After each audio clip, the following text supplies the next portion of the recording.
Wala kang karapatang magsalita ng masakit, kahit ikaw pa ang tumulong. Maraming tataas na naman ang kilay sa title ng video na ito. Kapag tumulong tayo, tutulong tayo ng kusa, tutulong tayo ng buong puso, tutulong tayo ng bukal sa loob.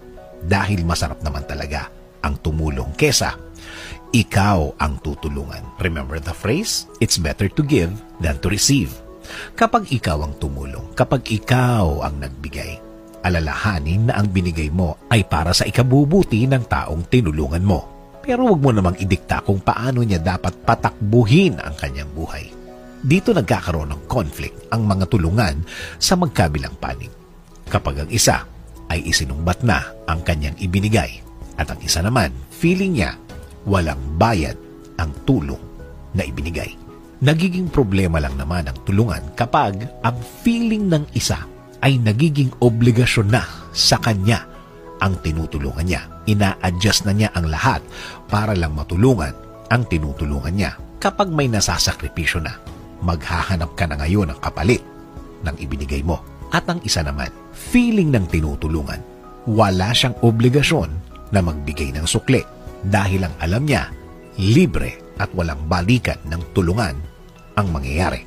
Ang tanging obligasyon ng tinutulungan ay pagbutihin niya ang buhay niya. Gamitin sa tama ang itinulong, gamitin sa tama para mabago at mapaunlad ang buhay niya. Ang conflict sa bagay na ito, ang mabubuong problema sa tulungang ito. Asahan mo, mahabang panahon ang gugugulin hanggang sa maging personalan na ang usapan. Hanggang ang mga nasasaktan na ay hindi na dapat nasasaktan dahil hindi naman sila kasali in the first place sa naging usapan. Payo ko, maging malinaw ang lahat.